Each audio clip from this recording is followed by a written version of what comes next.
please welcome our next guest, Miss Laurie Burruss, Education Innovation Advisor from Lynda.com. She'll be sharing about online learning, how video changes and enhance the way we learn. Please welcome Ms. Burruss. Well, hello, everybody. I'm so glad to be here. It's been an amazing journey to even get here to Kuala Lumpur, all the way from California.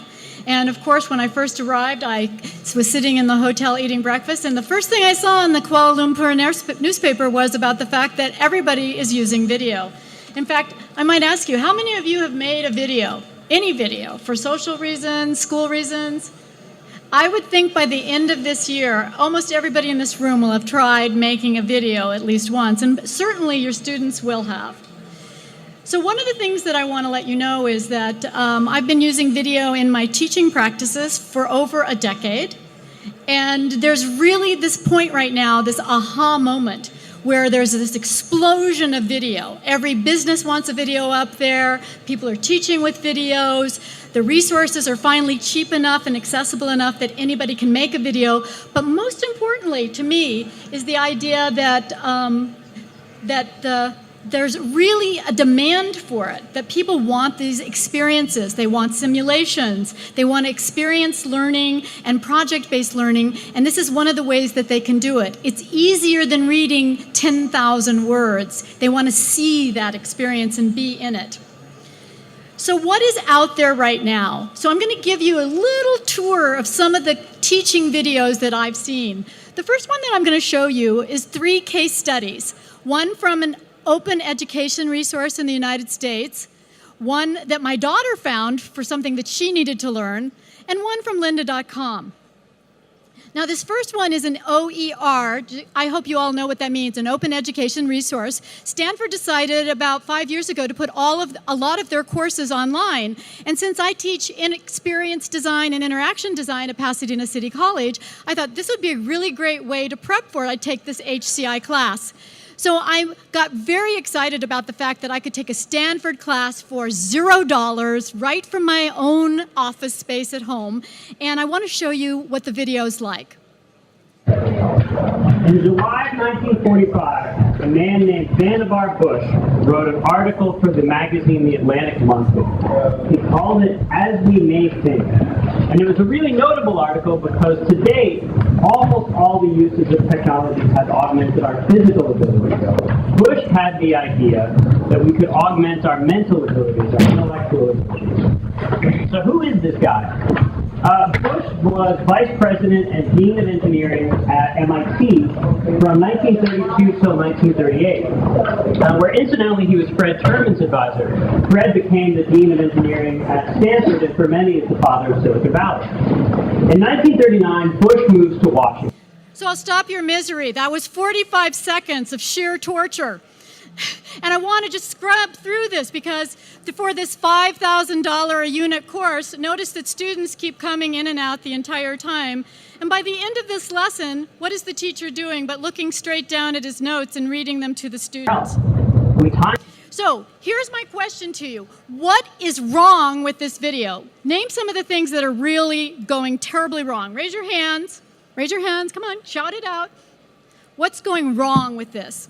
What's the first thing that made you really uncomfortable in this video? The audio sounded like he was under the ocean. So the audio just made you want to leave. At that point, I was thinking about doing my laundry. Okay, next thing, what else was bothersome? Can you say it really, can you say it really loud? It's hard for me to hear. Yeah, there's this disjointed feeling. We've got students walking in front of the camera. We see that the camera's at the back of the classroom, and that makes us think that it's going to be this way interactive, Socratic experience, but he never looks at the students, and he never actually engages the students, so we don't know why the camera's at the back. And another part of that disjointed experience is what? He talks about something, but this slide thing, this push me, pull me thing. Any other thing that you really, what this becomes though is what? A video about a classroom experience and very little about human-computer interaction. In fact, it was so terrible, I did get up and do my laundry, I made a cappuccino, and I just only listened to the audio portion. It's also 20 minutes long. It's agonizing. What I can take in face-to-face and what I can take in video is a completely different kind of experience. It felt too draggy, too stretched out. So there was a Stanford course, which we would think would be the premium. Now, they've changed their mode at Stanford since this. I'll just have to give a declaration about that. So now I'm going to show you a second video. This video, there's my daughter on the right. She just recently graduated from Northwestern University, which is in Chicago, Illinois.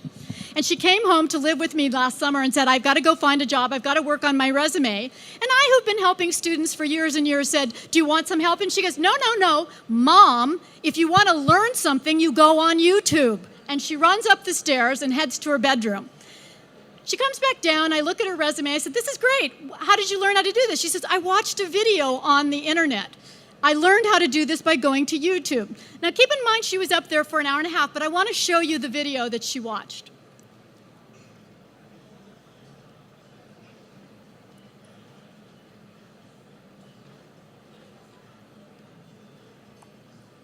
Designer, so this is coming from someone who has always been looking for design jobs and schools, but hopefully it's still useful even if you do something else. Disclaimer, I've never actually hired anyone myself, but I have applied to lots of jobs and gotten some of them, and my resume has gone through a ton of iterations over the years. I'll have a blog post down below if you want to see the entire process in higher quality. So the number one rule for resumes is to keep it to one page, and the best way to do that is to break it into 2 columns. You'll be able to fit a lot more information on the page, and it'll be a lot easier to read since you're not trying to read all the way across the page. Fun fact, the ideal...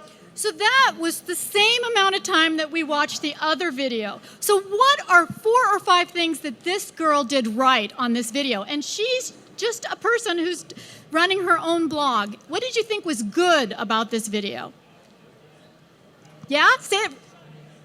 Short, simple, concise. Cut, cut, cut. She uses the cut of the camera like the bullet point of a PowerPoint. So instead of long drawn out, she takes out all the extraneous. She keeps right to the point. What's the other thing that she does? Really important. She may not be targeting this audience, but she's certainly targeting her audience. That other teacher was disconnected from his students. He wasn't speaking to his students, but she is definitely targeting the 23 to 30-year-old who's getting out of college or preparing to get out of college to look for a job. And although it may not feel like she's talking to you, because you've been working for 10, 15, 20 years, my daughter felt like it was a perfect fit, that she was speaking her language, talking to her. What's another thing that she does really well?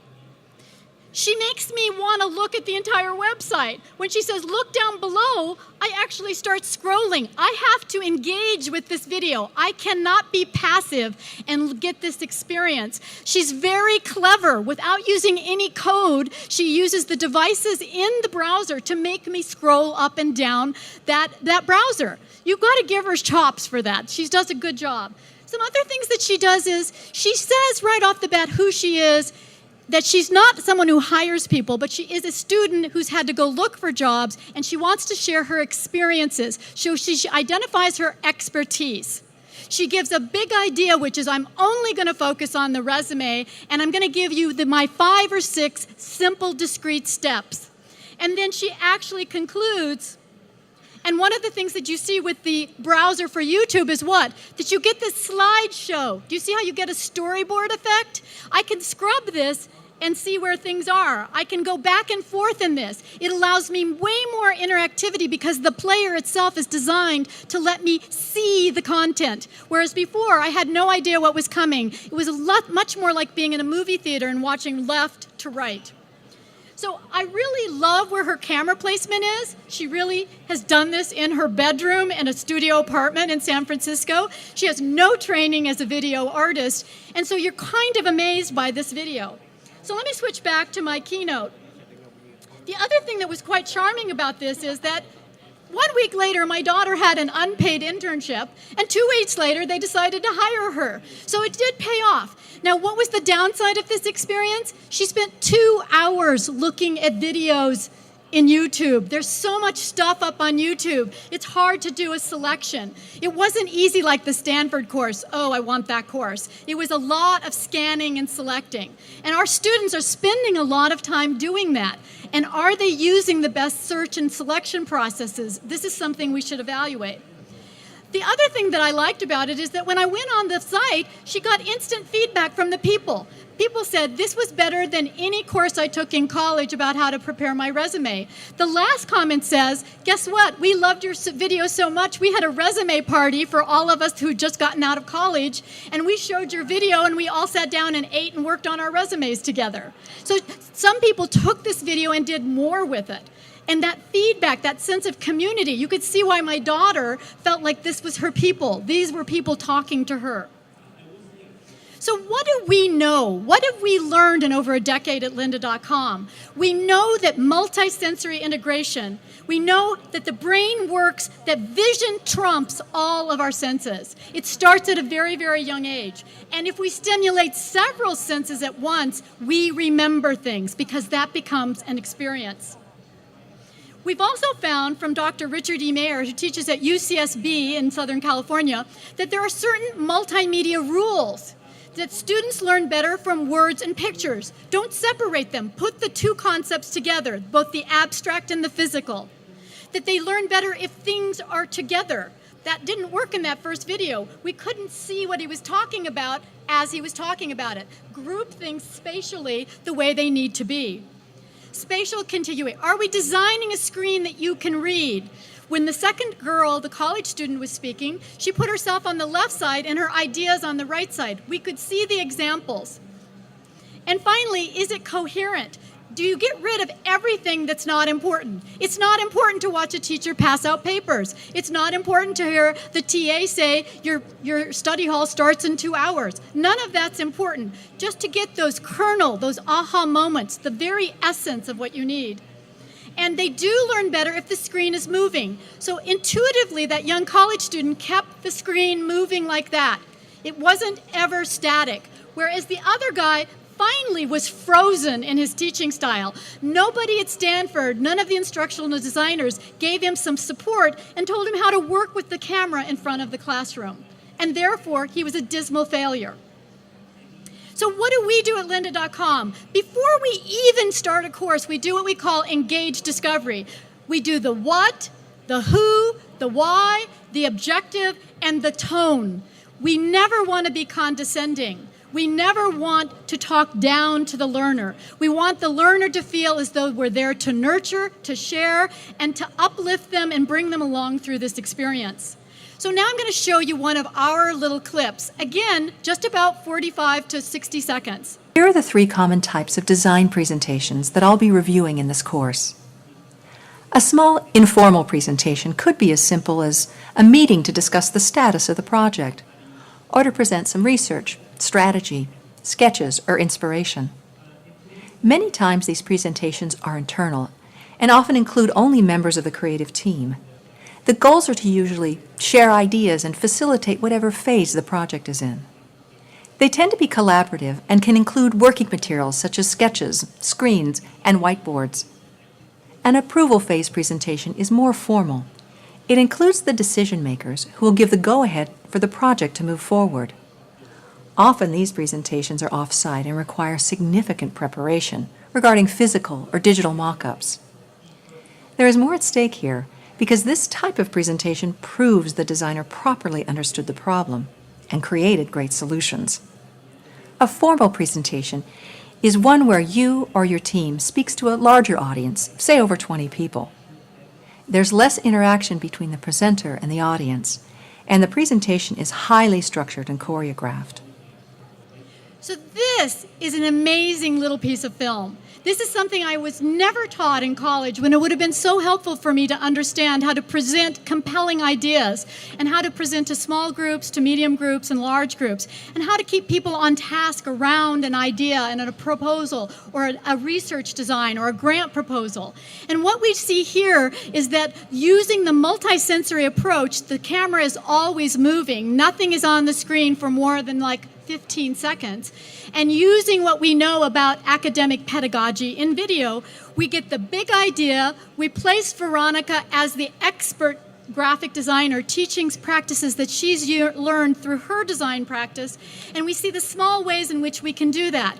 We include animated infographics. We have the large-scale camera, the close-up camera, the blue screen camera. We have all of those things.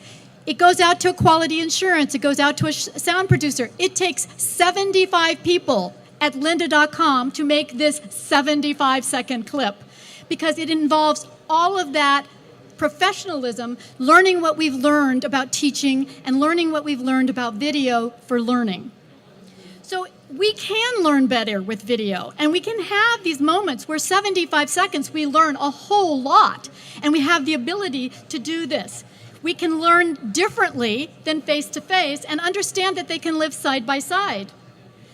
And so I want to share some current best practices so that you can go back to your schools or your institutions or organizations and evaluate what should you be doing yourself, when should you be using third-party resources, and what is a good practice for your institution.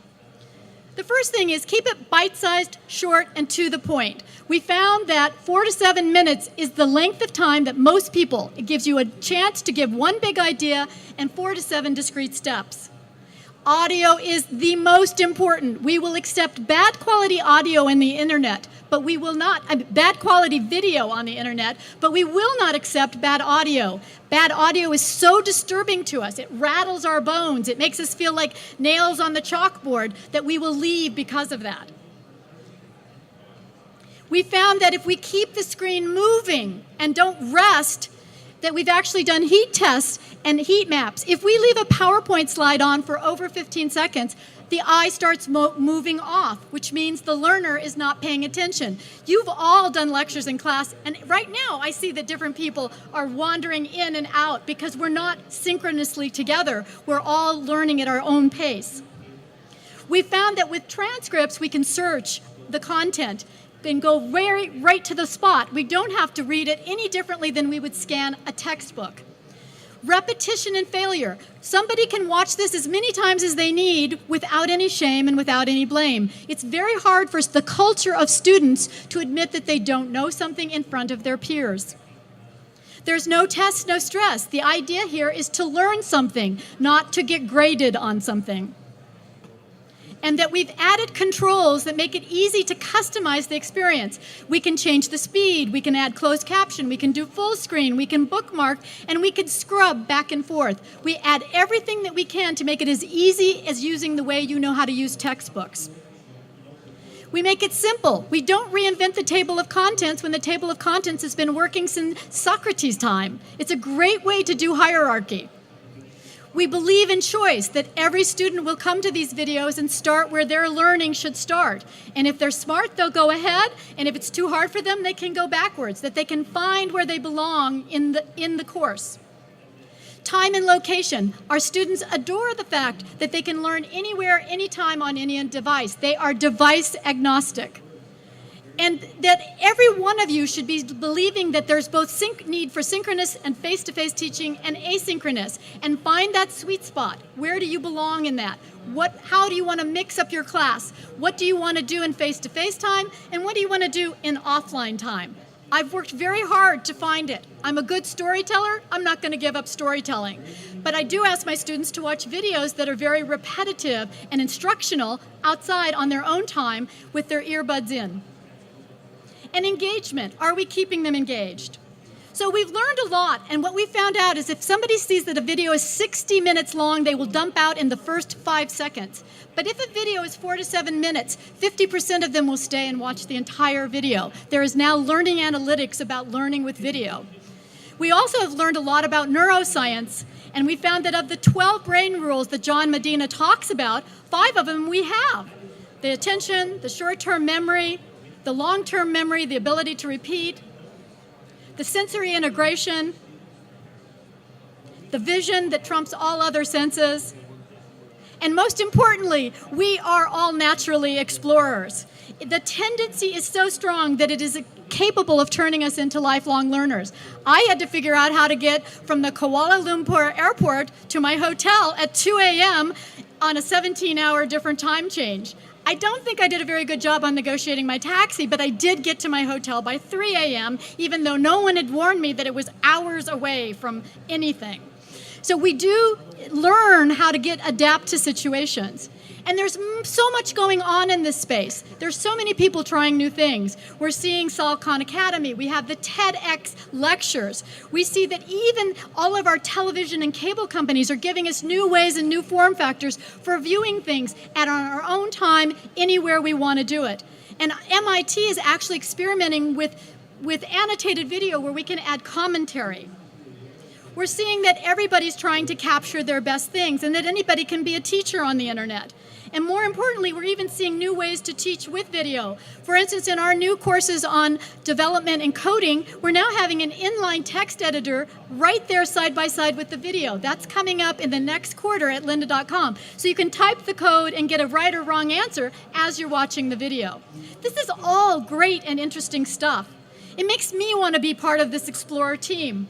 The benefits are big. You get to mentor, teach, communicate, collaborate, challenge, and engage. That's what teachers were meant to do. That's what Socrates was all about. And the students become more independent. They have self-initiative, self-empowerment, self-motivation. They learn that they can figure out how they learn best, where they learn best, and they can do this on their own without you being mama birds chewing up all the food for them. So what I want to tell you, there's no single answer. You have to look at your institution, look at your teaching style, look at the resources you have available, and create that landscape of learning, not just one solution. I think there's lots of things that we could be doing better in video, and I've put just a few of those things up there for you. And I am going to share these slides with you. And I've added one bonus, 10 things you should never do if you make your own teaching video. There's a lot of hurdles that you can avoid. 10 common problems that we try to avoid at lynda.com. I call them the 10 nightmares. And I'm going to leave this slide up here and let you know that if you, where is Lauren? Lauren is right there at the back. She works at lynda.com. If you give her your business card, she will send you a copy of this presentation. And we have a moleskin for each one of you and a trial card for every one of you if you'd like to try lynda.com. So I hope that you have enjoyed this presentation. It's been a marvelous experience to be here, and thank you for being such an interactive audience and really helping me make this work for you. You can always email me at Laurie@lynda.com, and no, I'm not Lynda, but I am Lynda's friend, and we try to hire people with the name L. It's very easy to remember. Lauren, Laurie, Lynda. But feel free to call me, to write me, to help. I can do webinars for your school and help you make this transition and decide which solutions are best for you. It's really a school-by-school solution and what your culture is at that school. Thank you again so much, and go see Lauren and get your prizes and get a copy of my presentation so you can show it to your teams at home. Thank you so much. Thank you, Ms. Burruss.